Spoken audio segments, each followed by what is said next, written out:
Hello viewers, আসসালামু আলাইকুম। অনেকদিন পর আরেকটা রেসিপি নিয়ে আসছি আপনাদের জন্য। তো দেখতেই পারছেন এখানে উপকরণগুলো আমি কী কী নিয়েছি, তবু আপনাদেরকে আমি আবার ভালো করে বলে দিচ্ছি। আমি এখানে নিয়েছি ছোট জাটকা ইলিশ। এর সাথে আমি আজকে রান্না করব পটল। আমি পটলগুলোকে এভাবে ডুমো করে কেটে নিয়েছি। আর এখানে আমি কিছুটা পরিমাণে সয়াবিন গরম পানি করে ভিজিয়ে রেখেছি। এখানে নিয়েছি 4টি পেঁয়াজ, 3-4টি কাঁচামরিচ, আর এক টুকরা আদা, আর একটা ছোট সাইজের রসুন। আমি এভাবে নিয়েছি। আমি রসুন, আদা আর কাঁচামরিচকে একসাথে বেটে নেব। তো আজকে অসাধারণ এই রেসিপিটি আপনারা যদি শিখতে চান তাহলে না টেনে পুরো ভিডিওটি দেখতে থাকুন। অবশ্যই আপনারা শিখতে পারবেন। তো চলুন রেসিপিটিতে যাওয়া যাক। কড়াইতে তেল বসিয়ে দিয়েছি। মাছটাকে আমি হলুদ আর লবণ দিয়ে মেখে ভেজে নিচ্ছি। মাছটাকে ভাজতে ভাজতে আমি সয়াবিনগুলোকে পানি থেকে ভালো করে চেপে চেপে একবার ধুয়ে উঠিয়ে নেব। আমার মাছগুলো ভেজে নেওয়া হয়ে গেছে। আমি বেশি ভাজিনি, হালকা করে ভেজে নিয়েছি। তো এই তেলেই আমি দিয়ে দিচ্ছি পটলগুলো। পটল দিয়ে দেওয়ার পর দিয়ে দিচ্ছি সামান্য পরিমাণে লবণ, সামান্য পরিমাণে হলুদ। আমি এগুলোকে তেলে ভেজে নিয়ে তারপরে ফিরে আসছি। পটলগুলো ভেজে নেওয়া হয়ে গেছে। এখানে মাছগুলো ভেজে নেওয়া হয়ে গেছে, আর পটলগুলো ভেজে নেওয়া হয়ে গেছে।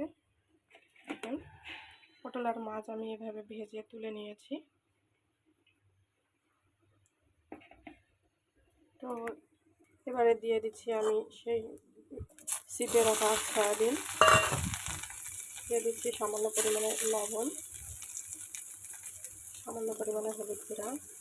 তো এগুলোকে আমি ভেজে নিচ্ছি। ভেজে নেওয়া সয়াবিনগুলো ভেজে নেওয়া গেছে, দেখেন একটু দাগ দাগ হয়ে গিয়েছে। এখন এগুলো তুলে নিচ্ছি আমি। কড়াইতে আরও কিছুটা তেল দিয়ে দিয়েছি আমি। এবার দিয়ে দিচ্ছি পেঁয়াজ কুচি। পেঁয়াজগুলোকে বেরেস্তা কালার করে ভেজে নিচ্ছি।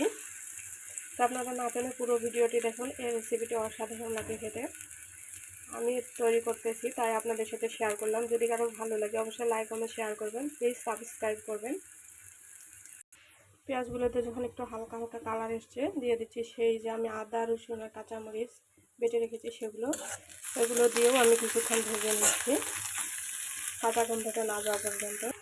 তো আমার এগুলো ভেজে নেওয়া হয়ে গেছে। দিয়ে দিচ্ছি সামান্য পরিমাণে পানি। পানিটা দিয়ে দেওয়ার পরে দিয়ে সামান্য পরিমাণে লবণ, হলুদ গুঁড়া, দিয়ে দিচ্ছি হাফ চামচ পরিমাণে মরিচের গুঁড়া, ধনিয়ার গুঁড়া। তো সবগুলোকে দিয়ে মশলাগুলো কষে নিচ্ছি। আমার মশলা কষানো হয়ে গিয়েছে। এবার দিয়ে দিচ্ছি মাছগুলো দিয়ে আমি কষিয়ে নিচ্ছি, নেড়ে চেড়ে উল্টে পাল্টে 2 থেকে 3 মিনিটের মতো। তো মাছগুলো কষে নেওয়া হয়ে গিয়েছে, দেখেন কালারটা কত সুন্দর আসছে। এখন মাছগুলোকে আমি তুলে নিচ্ছি, মশলাগুলো রেখে শুধু মাছগুলোকে তুলতেছি। মাছগুলো তুলে নিয়েছি। এখন দিয়ে দিচ্ছি সয়াবিন আর পটলগুলো ভেজে নেওয়া সয়াবিন আর পটল। এগুলোকে খুব ভালোভাবে নেড়ে চেড়ে নিচ্ছি মশলার সাথে। আমি মিশিয়ে নিয়েছি মশলার সাথে। এখন দিয়ে দিচ্ছি খুবই সামান্য পরিমাণে পানি, অর্থাৎ হাফ কাপ পানি। এগুলো সিদ্ধ হয়ে গেলে আমি কষিয়ে তারপর আবার ঝোলের পানি দেবো, তাই অল্প পরিমাণে পানি দিচ্ছি। লবণটা বুঝে দেবেন, আগে আমরা ভাজার সময় লবণ দিয়েছি তাই। তো ফিরে আসছি এগুলো সিদ্ধ হওয়ার পর। সিদ্ধ হয়ে গিয়েছে, পানিটা শুকিয়ে গিয়েছে। আমি এখন একটু কষিয়ে নিচ্ছি 5 মিনিটের মতো। আমি সব কিছু কষিয়ে নিয়ে এভাবে ঝোলে পানি দিয়েছি। এখন ঝোলটা ফুটে ওঠা পর্যন্ত অপেক্ষা করেছি। ফুটে উঠলে মাছটা দিব। তারপরে কিছুক্ষণ জাল করার পর আমি টালা জিরা গুঁড়া দিয়ে তরকারিটাকে নামিয়ে নিচ্ছি। তো ফুটে ওঠা পর্যন্ত আমার সাথেই থাকুন। ফুটে উঠছিল, ফুটে ওঠার পর আমি যে মাছগুলো দিয়ে দিয়েছি। এখন একটু নেড়ে চেড়ে ঢাকনা দিয়ে 5 থেকে 7 মিনিট রান্না করে নিচ্ছি। আমার তরকারিটা প্রায় হয়ে গিয়েছে। আমি এখন শেষে দিয়ে দিচ্ছি টালা জিরার গুঁড়া 1 চামচ পরিমাণে।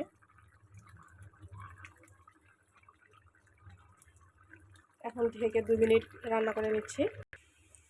তো আমি নামিয়ে নিয়েছি। দেখেন এভাবে আপনারা পটল আর জাটকা ইলিশ রান্না করে খেয়ে দেখবেন, অসাধারণ লাগে। কালারটা অনেক সুন্দর এসছে।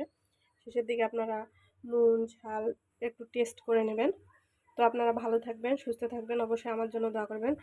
প্লিজ লাইক কমেন্ট শেয়ার করবেন। যারা করেছেন তাদেরকে অসংখ্য ধন্যবাদ।